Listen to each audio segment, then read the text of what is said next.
So now I would like to invite moderator of the next part of our agenda. I would like to invite Ms. Alia Kamlani, partner in Deloitte. She will be moderating the launch of research paper focus. It would be easier that you give just panel 2, 3, not just, launch. So I would like to invite Ms. Kamlani. She is Deloitte Global Labor Market Activation Leader, where she leads community in practice focused on labor market transformation, innovation, and the exchange of leading practices. She also leads Deloitte National Human and Social Service Practice in Canada, and she brings over 15 years of experience working within government and as an advisor to public sector organizations, supporting senior leaders in developing business cases, stakeholders engagement, strategic options, and managing large-scale human services transformation across Canada and North America. She is strongly committed to promoting more equitable and inclusive program design with a focus on improving outcomes for vulnerable population in Canada and globally. Ms. Leah, take the floor, please. Okay, good morning, everybody. First of all, thanks to our wonderful hosts. Thanks for people who are joining us online. And to WAPES for organizing these past few days. I think I'm going to, because I already had my introduction, I think we have a very short but exciting panel this morning.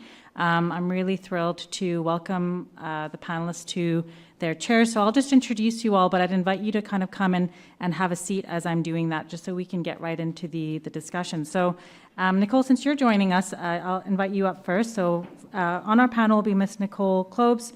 She is currently seconded from the German Federal Employment Agency to WAPES as a consultant. So many of you, I'm sure everyone in the room already knows Nicole. Nicole, welcome to the stage here. And I know you've had some deep experience both counseling and in the managerial roles within the PES sector. So you're going to be bringing both of those perspectives to the discussion today. And of course, you've been collaborating with a number of folks in the room, both on research but also on various WAPES initiatives. So thrilled to have you.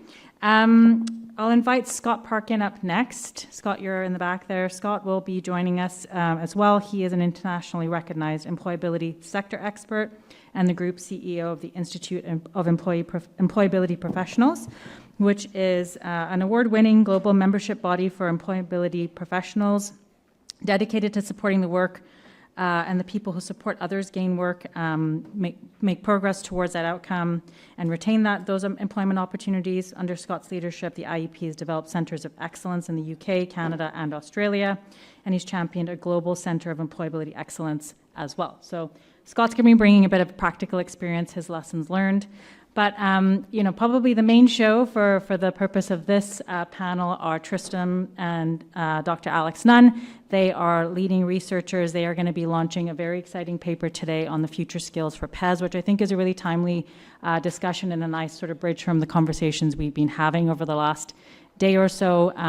We've talked a lot about the challenges, some of the opportunities, and I think the discussion this morning and the research they've done is going to provide some insight into what it means for PES organizations and the skills they need to build looking ahead to the future to be able to meet some of those challenges and opportunities. So Tristram, I'll invite you up. You're a professor of careers education at University of Derby.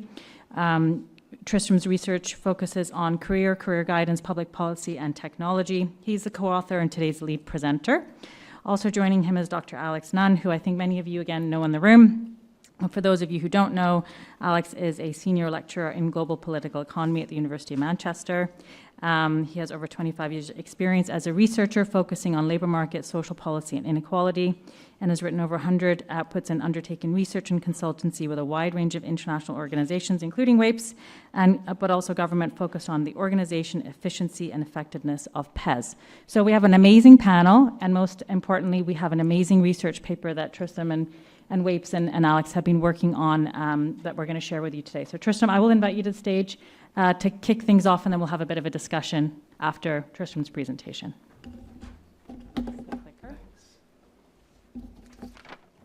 Brilliant. Okay, well, thank you, everyone, and we're really pleased to present this we've been engaging with probably all of you throughout the last year or so, and I think Alex presented the sort of idea for this at the Ivory Coast conference, and we've now completed it. It will be launched in a very exciting form at the very end of this presentation, so you will be able to then download the report. So I'm just going to talk you through some of the highlights of it, really. So we've been looking at the issue of the skills that PES counsellors need. So that's what we've been interested in, and really asking people to look forward and think about the future. And so this is what we call a Delphi study. So it's a particular type of research study, and it's basically to gather together the opinions of experts. And in this case, the experts are you in the main.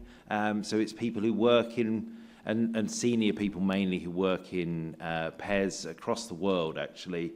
And then also we've drawn in a few academics and a few other people to this expertise. So we've engaged with about 52 countries throughout this project. You go through sort of 3 phases. So you explore the issues, you build a consensus, and then you kind of confirm what you've done. That's the way we organise it. So, sorry. So obviously we've talked a lot already in this conference about the wider context of it. I'm not going to go on about that too much. There's some pretty big things happening that I think mean PES are very important. We heard a lot about that yesterday. We start the report by mapping some of that out, looking at some of the research and evidence that's gone on through international organisations and in the academic sphere about what these mega trends are, what the future of work looks like, and therefore what future skills needs might be in a wider sense. We then talk about what the role of public employment services is. I don't think I need to go through that for people here, but I think what we're very clear about is that public employment services, as people were talking about yesterday, have potentially a much bigger role and also have a strategic role within the labour market, as well as the kind of operational role of managing unemployment and so on. And we then talk about some of the ways in which we think the wider role of public employment services is shifting over the next few years. And we try to sort of draw in some of the things that we think might actually be happening. I mean, one of our arguments here is that although it's important to focus on what's changing, and there are, of course, many important things that are changing, there are also many things that are going to stay the same. And really, that's all of our case for relevance, is that we've been doing this a long while. We know how it works. Many of the challenges that we're going to experience in the future will draw on those sort of set of solutions that PES have developed over many years. So we're going to talk about that, but we'll recognise where the changes are, think about where the changes are, and then think about what kinds of shifts are needed and how I think PES need to shift, but particularly this work is looking at how the people who work in PES, and particularly on the front line, so the PES counsellors, what do they need to be able to do? How do they need to change? How do they need to be different? So the first thing we did was we went out to you and said, basically, what do PES counsellors say in your, so what do PES counsellors do in your PES? And we got lots of responses, lots of information. Some people wrote, huge documents saying, these are the things that we do and so on. We tried to analyse that. And so in the report, we've got what I think is a very useful set of skills, knowledge and tasks that PES counsellors perform. And I think, we've experimented with doing things like using these to design job descriptions and things like that. So we've tried to say, look, based on the international knowledge, based on the international experience and on the expertise, these are the kinds of things that we recognise PES practitioners as doing. And these were the areas where we were able to get quite a lot of consensus. So what we then did was say, well, what's going to change in the future? So the main focus of this study was thinking about future change. And we've divided it up into those 3 areas: the tasks, the knowledge, and the skills. And some of the things, when we're thinking about tasks, if we generally on these figures that I'm showing you here, if you look at the bottom, it's the things where we've got the most consensus, where people agree most. So people think, yes, what we think PES counsellors are going to have to do in the future more is work with people with mental health issues, with different forms of disadvantage, to be good at building motivation, advice and guidance, training and facilitation. These kinds of things are the things that we think are not going to disappear. These are elements that exist within PES already, and we think they're going to be more of those things. So there's substantive continuity. All of the skills that people identified were seen as important. Nobody said this is going to disappear altogether. There were a few areas like admin where people, I think, were less in consensus that this was going to be what the future was going to look like. And I think the hope would be that we're able to automate more, we're able to use AI and so on, so the kind of administration that takes up a lot of time for PES counsellors will be less. When we then look at skills, we've got a picture where people are saying, well, what are some of the things that are going to become more important in the future? Well, adaptability, communication skills, unsurprisingly, things like digital skills, AI literacy, these kinds of areas. So, lots of continuity, but also a sense that we're training, or we need to be training and developing careers professionals, PES counsellors for the future who are capable of being hybrid workers, who are capable of working with digital technologies, of making the most of the kind of things that we were hearing about yesterday in terms of AI and so on. So, and then if we look at knowledge areas, again, all knowledge areas that people identified were seen as being important. Nothing was going to disappear altogether. But there were some really important things that people thought were going to become sort of much more important for people to know about. So they would include things like AI, mental health again, training, LMI trends. These sorts of areas are the areas where people would want to see people knowing more. So I think there's a lot of things that are a great amount of continuity in what PES counsellors do, but there's also some areas where we want to see people develop. And actually, having listened to yesterday, I think our findings very much chime with some of the things that people were saying yesterday. Dealing with greater levels of disadvantage, dealing with people who are more barriered, these are probably going to become more important. And then this big area around digital, AI, and so on, these are things that are going to become more important. So what do we see overall? We see a high degree of consistency. You're not going to have to reinvent the wheel. You're not going to have to go back and completely reform your PES, but there are changes that are going to need to be made. Growing need for digital and AI competence, increased need to work with disadvantaged job centres. Generally, I would say a higher range of skills across the piece. So it was actually, and this is us feeding back what you've told us, but there was a sense that you all want to see the skill level of your PES counsellors going up over the next few years, that you want to see people to be able to do more things, to be able to do those things better and so on. So we also asked about qualifications, and there wasn't a really clear picture about what qualifications people wanted. We asked, do you need degree level qualifications? Do they need to be specific to PES work or not? Different PES have different opinions on that, and obviously that's fine. But I think what we could say is that there is an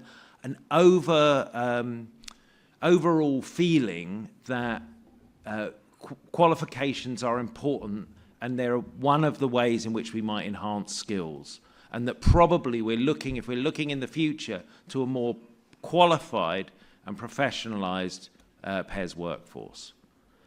We also asked about some of the challenges, recruitment and retention issues and so on that people were experiencing. Again, there was not that many areas where we got really strong consensus on this. Different people, different PES have different problems. But what was clear, I think, across the answers that people gave is that there are some challenges in terms of recruiting and retaining high-quality PES counsellors, and particularly if we're going to increase the skills and knowledge and so on that we want, we're probably going to have to try and recruit better people.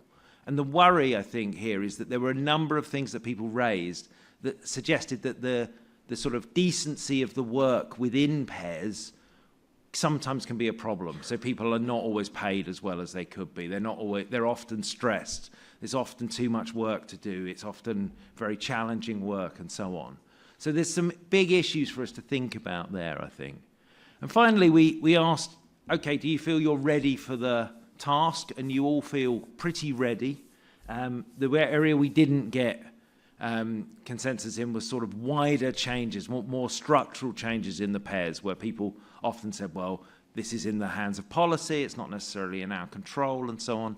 But in terms of skilling up the PES counsellors that you're employing, there was a belief that you could do it, that you could move it forward. So one of the questions that I think that this panel will want to think about a bit is, how do we do that, given that I think the results that we got back suggest that the ambition of this group is quite high for what we think the quality of PES work should be.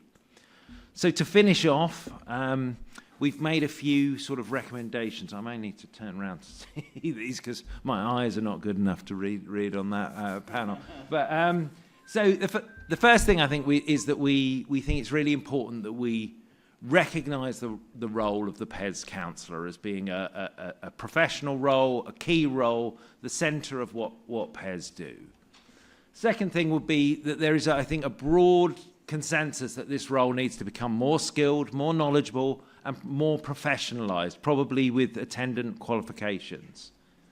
We need to think then, we think about one of our concerns with the data that we've got back is it's asking a lot, and we think it's probably not realistic for all of this to be done by one type of PES counsellor.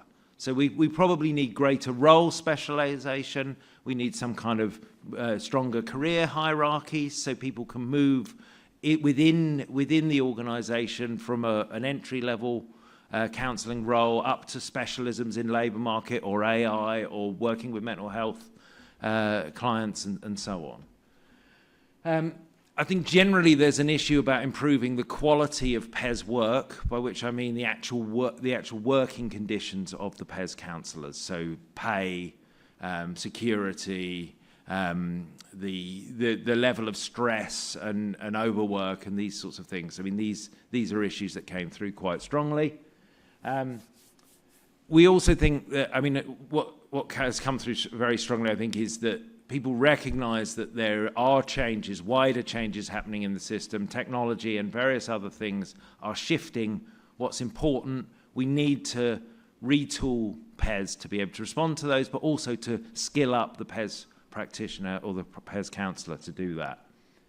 And then, obviously, we're researchers, so we're always going to say this for everything we do, but we always think there's more research to be done. And what we haven't done here is do work with PES counsellors themselves. And I think there would be a really interesting study to do building on this with PES counsellors. And also, I think the other thing would be with clients, with employers, with the stakeholders who are using your service.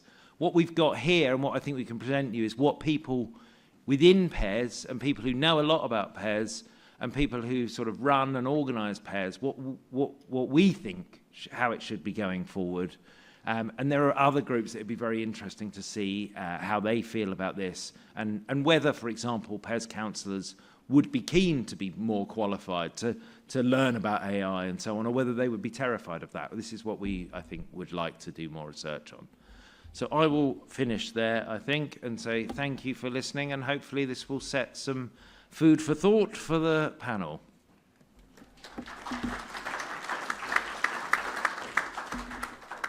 Can you hear me on this?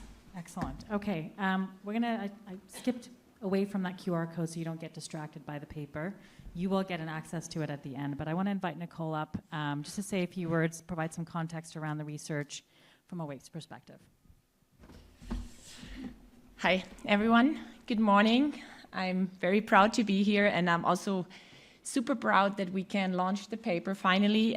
We have been working on this 1 year together with Tristram and Alex, so it's a great honor to launch the paper here today. In Sarajevo, I wanted to thank also Alex and Tristram for the great work that we have been doing together. and also the Deloitte team, who has been of great support to us. So thank you so much for that. Today with us, not here, is my very dear colleague, Emma Monster, and she's seconded from the Dutch Public Employment Service, UWV, and I hope that she's online, as other members are also this morning online on Zoom, watching us here. They have been contributing also to the data that we have been collecting. And I want to give a very big thank you to my colleague Emma, who has been supporting also a great deal on the paper. Yes, and like I said, also to the members. Some of you are sitting here in the room. You've been reaching out to your HR departments. You've been making sure that we were collecting all of this data that we will present today here. So thank you so much. And also thank you so much to our participants that are joining us today online for really making this happen. This is very precious to us, since this will give us a little bit more thought on what we need to do next and how we can shape training. Many of you might know that I've been a counselor in public employment service myself in the German public employment service. I've been working with people with multiple challenges. I've been working with colleagues together, and I know that this is can be quite challenging, and everything that Tristram has been talking today this morning is really, you said this really well, key task. I mean, they're the ones really taking out the work. They're the ones building your reputation within the public employment service, and I'm sure you all have public employment service counselors within your past, so you know what we're talking about here. So it's my opinion and our opinion, also not important only to talk about them, but also to talk with them about this very important topic. And to honor all of them and to thank all of the PES counselors today globally who have been also supporting on this data, I want you to give a very big round of applause instead of me, but to them, to all of our PES counselors. Thank you so much, and I hope you enjoy reading the paper in the end. Thank you, Nicole. Okay, so before we get into some questions, I hope you had your coffee, because we're going to ask you to contribute and participate a little bit in a few questions that we want to ask, just based on the research and some of the insights that Tristram has shared in terms of the findings, both in terms of the description and the identification of the current role, but also some of the insights relative to the future. So I think we're going to move forward to there's a little Slido poll, so it's very low effort. You just have to take out your phone and pick what you think. So if we could move forward one slide there in the back, get your phones ready, and just, we have a couple of questions to ask you, hopefully a couple of questions. Okay, so I'm gonna stand up. So one of the most pressing, important future skills for PES counselors, which capability gap is most pressing in your workforce today? So I know many of you have contributed to the study, but you may be hearing about this for the first time. So I just want you to scan the QR code and tell us what you think. Is it adaptability, communication skills, digital skills, listening skills, collaboration and teamwork, AI literacy, and use of for PES work? I'm sure this room has views. Okay, very good. Adaptability.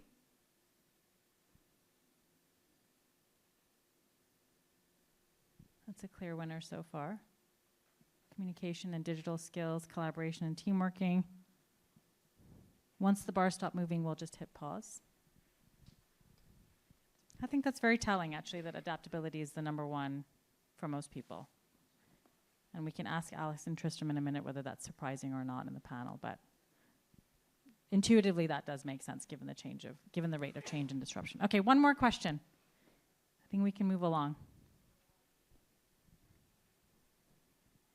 Okay, we've looked at where the gaps are for those in the room, and so we want to pose a question around what might be holding organizations back from being able to address some of the challenges. So what do you believe is the biggest barrier to workforce transformation in your PES? Is it recruitment and retention challenges, budget constraints, resistance to change, equal split? Someone's going to divide that for us, break the tie. It's interesting. Yeah, they kind of go hand in hand, right? A little bit in terms of what we think the biggest need is going to be and where we think there's going to be a barrier. Alex, do you want to reflect on that now? You can. Yeah, I mean, sorry, just the resistance to change thing would be really interesting to hear whether that's resistance to change from within the staff group or resistance to change from senior management, and whether, you know, there's a differentiation there. I think that would be really interesting.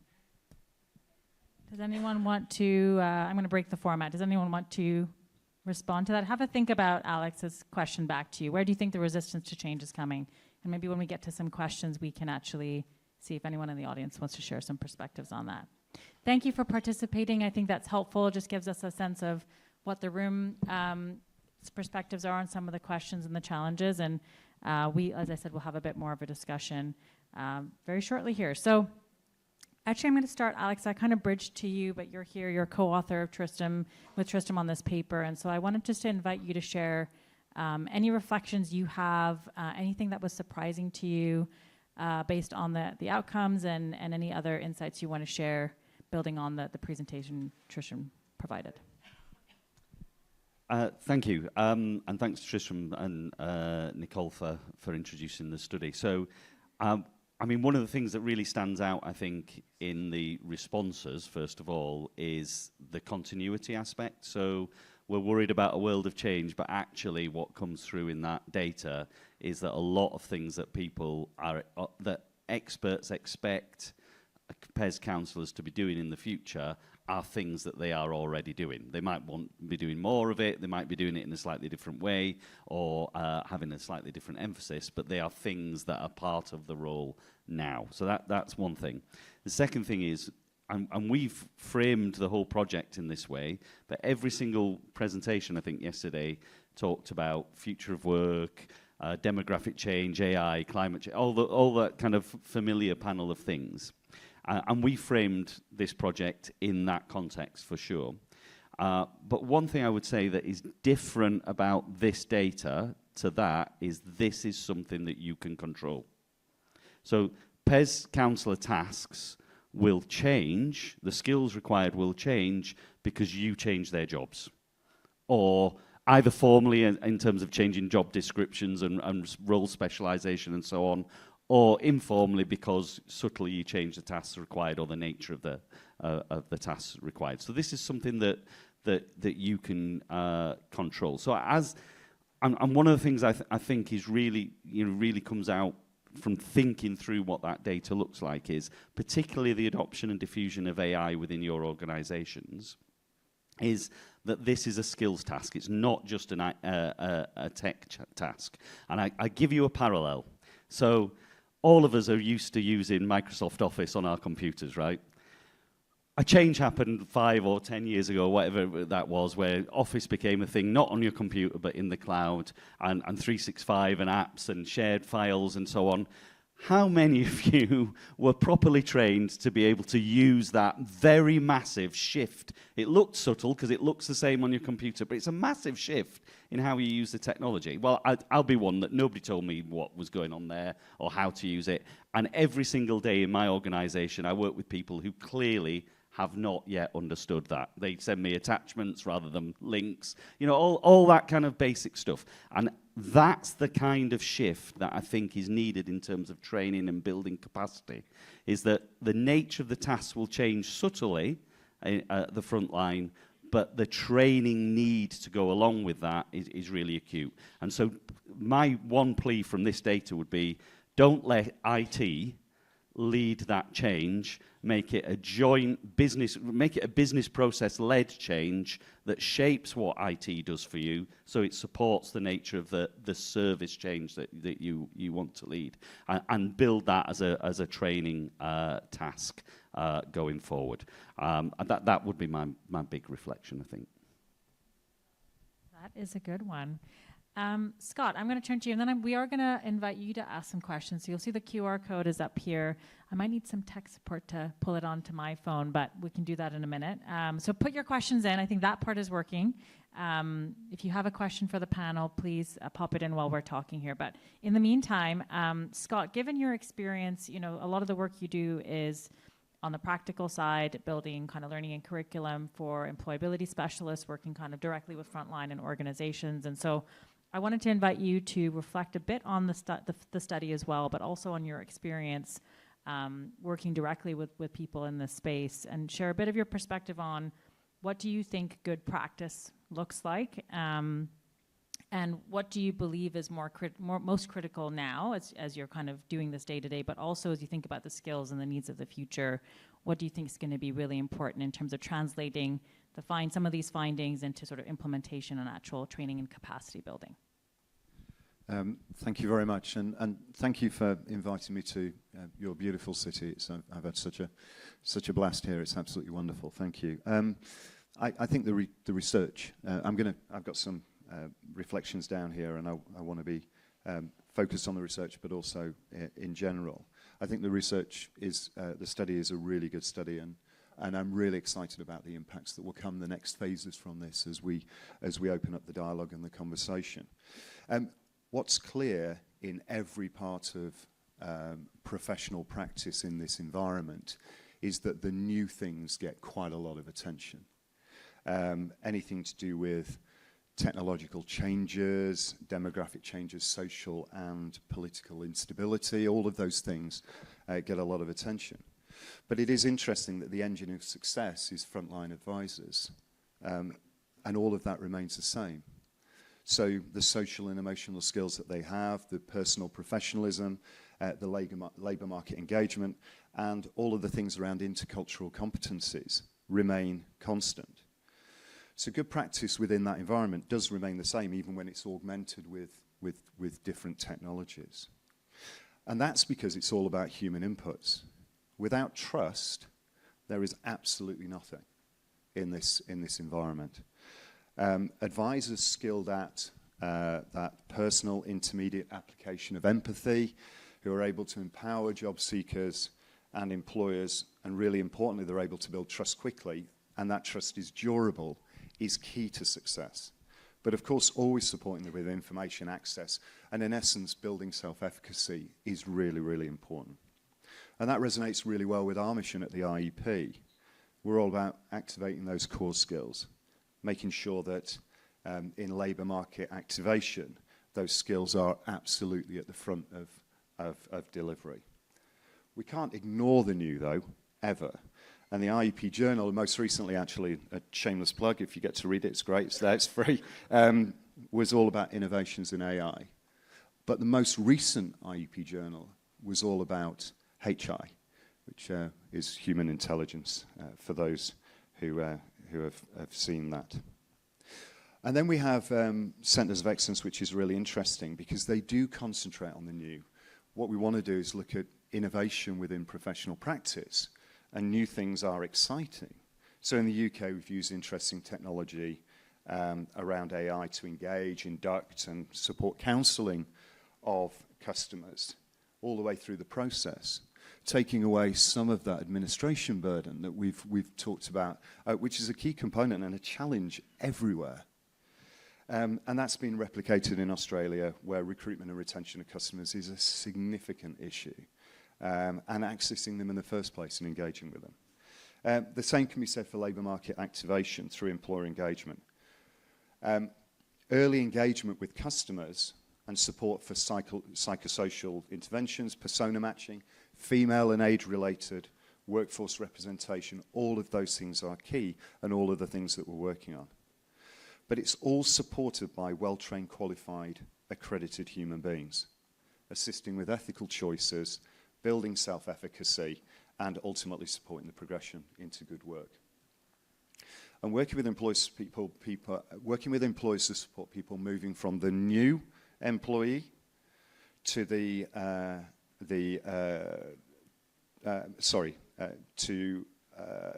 increasing their retention and breaking the cycles of unemployment that we see all over the world, particularly within very, very disadvantaged groups within our communities. But it's an ongoing challenge, so upskilling should never stop. It should be part of the lifeblood of every PES around the world. And it's really important that we have a qualitative agenda that feeds into that, making sure that people are providing what is needed for that. We also need to target careful thought and commitment across the whole organisation. So it's not just, I mean, here we're focusing on, quite rightly, on leaders of systems and our opinion and our strategy moving forward. But very fundamentally, we need to really get under the skin, as it were, of PES counsellors and really understand where they want to go with their careers, what they want to be doing, how they can leverage really effectively. Because I genuinely believe everybody working in this environment does it absolutely for the right reasons, absolutely because they want to help people move forward. So in summary, really, really importantly, the top 6 future skills are absolutely well defined through the research.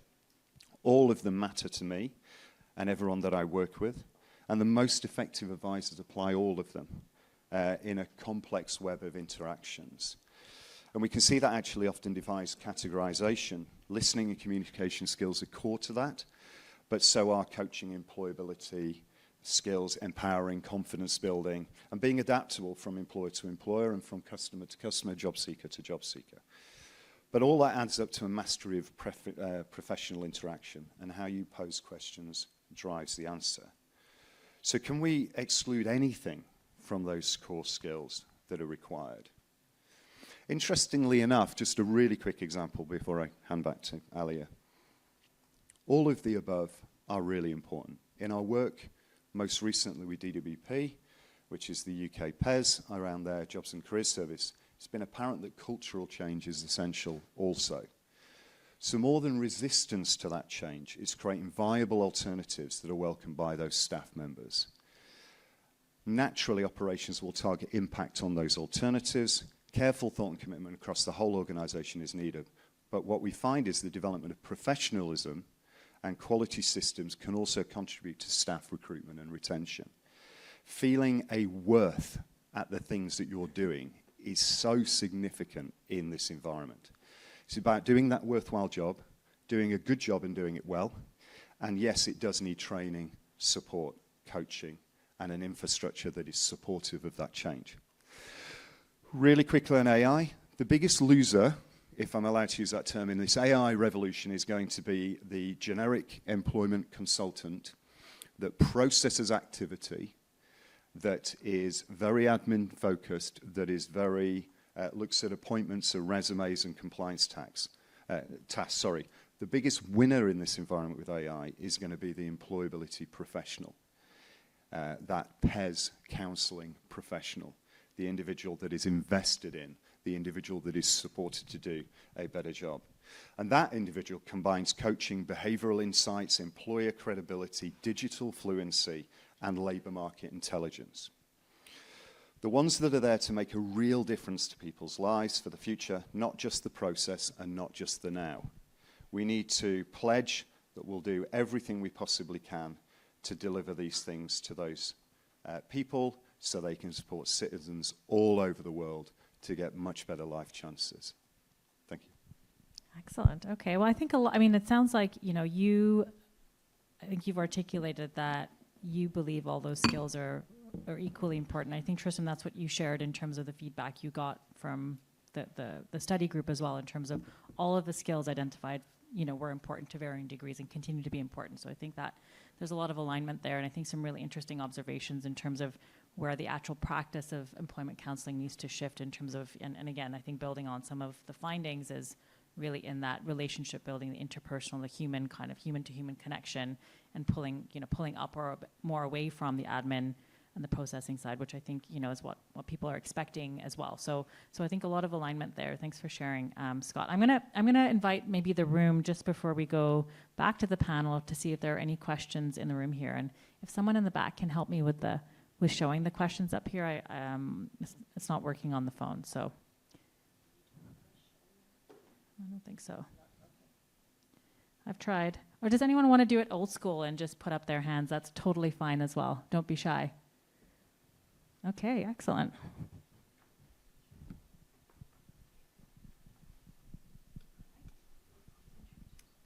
Thank you so much. My name is Niels Liemann. I represent UWV, the Dutch PES, and I like old school. So, so here is also my question on the screen. I was wondering, in your research, which is absolutely fascinating, if you found anything on about the skills for providing services to employers and how this possibly differs from the skills needed to serve as job seekers? Thank you. Yeah, I was actually just thinking that as we were talking, that so the things that get the most attention, I suppose, are the most core skills. So the communication skills, empathy, these kinds of things. The things that are when you're face to face with a client and you're discussing with them. So everyone put that, gives that a lot of attention. And then the thing that gets attention also is AI, digital, the new things that people are like, oh, we don't do those and we need to do more of those. But actually in there was a lot of consensus around what we sort of talk about as more systemic types of skills. So working with employers, being aware of and working into policy, working to do systems change within your organization. So yeah, there was, and this is, I think, one of the areas where we're a little bit skeptical that this can all be held within one role.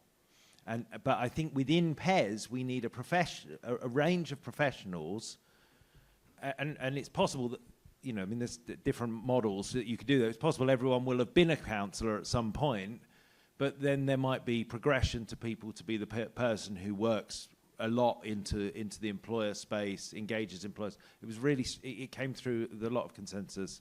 And then also the same thing about understanding how policy and these kinds of issues are working. So I think there's also that systemic level of skills that we feel that we need within the PES to exist. Yeah, definitely. And lots of things about providing services to employers as well.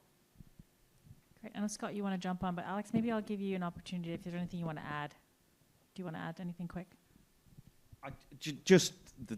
Those of you who've been around a while might have heard me say this before, but just to emphasise that what the data shows, and in response to some of the questions, I'm not sure this role is purely to be managed through KPIs, precisely because it's complex, right? It's part crisis counsellor, it's part salesperson, it's part motivator, it's part advocate, it's part knowledge of all the different services and referrals and conductor of those services for an individual. This is it's part data analyst. It's a really complicated role, and most people do not hold all those different types of skills equally, just because that's not how we work as human beings. So I think personal management, human management is actually really crucial to the success of this role, and skill sharing, peer networks, all those things that we've done in the past and we can do again and we're probably still doing, but they remain important in terms of how to manage PES counsellors. Thanks. Go ahead, Scott. Yeah, it's a statement really more than anything. An individual can't do both roles or all roles. There's lots of evidence worldwide that it simply doesn't work, and that's partly because the skills are different. There is no doubt. Engaging with employers, providing employee solutions is a very different task than engaging with a disadvantaged individual in front of you and coaching and mentoring and supporting that individual to move forward. So different skill, different area of work, different task, but also predominantly systems of support through PES or commission services that are set up often to be the primary source of support is with the individual job seeker. And often employers within those systems are forgotten about. They're an afterthought. And the irony with that is, without having vacancies and job opportunities, people can't move on anyway. There is no point in providing the support if there is not an end point, an outlet, an outcome, an opportunity to move forward with their lives. So I think for me, we need to do a lot better with the employer engagement, the employer interaction. Awesome. Tristram, there's a specific question for you that's not on the screen, but I think just a clarification on maybe for both of you on the study. In terms of whether the research has yet looked at what PES counsellors value and appreciate most about their job. I think the answer to that is we haven't engaged them directly yet. But did you get any perspectives from the study group around what were high value components of the job or the role either now or what people are kind of excited about in terms of the future of their roles? I mean, really, I suppose we were asking more kind of strategic questions about what's the direction of we think this kind of work is going to go in. I think that's a very important question, actually, is to think about what's the experience of delivering this. What we know is that lots of you told us that your counsellors are stressed, that they have a lot of work to do. This is a difficult and complex job. And I suppose what would be interesting to find out in further studies is, okay, why? What is it that's stressing people? Is it having somebody with a mental health problem crying in front of you, or is it dealing with a particular issue of conditionality, or is it, something else? And no, so I don't think we do know that, not from this study, but I think it's a very interesting question to think about. Alex wants to chime in. Yeah, just on that one, so I have spent quite a lot of time in job centres in my life, and one of the things that really stands out is that the valued thing for this role is that person on a Friday tea time that comes and says, that you've been working with for a while, that comes and says, I've got a job. And that's the big value. And one of my concerns, and I think that drives, we did have actually quite a lot of PES counsellors in the data, which we kind of excluded from this particular part of the study. We did use it in a different way, so Nicole's had it, and we've used it in a different way. That was from counsellors, and that was from one particular country, but it showed something I think was more widespread, which was quite a lot of stress and concern. And I think my interpretation of that is that the role has shifted away from that value aspect, getting the person a job on that you've worked with for a long time, towards more conditionality testing. And that element, I think it was the bit that was driving the slight dissatisfaction, the concern over interaction with job seekers and so on, that perhaps in crisis points are not necessarily always the nicest that they might be. So, I think that's probably one way of interpreting that particular bit of data. Really interesting. Okay, to be respectful to our next panelist, what I'm going to do now is just invite the panel to maybe share one final reflection. So it can be, on the study, but maybe more interestingly, would be great to hear from each of you in terms of sort of what's next. What would you love to see happen next based on the insights, based on the research? So Nicole, I'll give you the opportunity to go first. Yeah, actually, that's a very good question. Last time I was a couple months ago, actually invited at a conference as a speaker, talking about this study. I was doing my speech, and in the end, somebody in the audience said, yeah, well, that's great what you're all talking about, but, well, last time I got, slapped on the table a paper of my boss, and he said, yeah, just implement it. And I said, okay, I didn't know what to answer, but we all know that this is quite often happening. You have to implement something, and you've been talking about this. Yeah, you didn't get a proper training, for things. And I think it also requires really time and also skills for managers in order to be able, to have the time and to talk to their teams. Also for middle management, to have the time to speak to their counselors and really invest in them and give them the trust and the training that they need in the end. So that's really my key point for that. Thank you.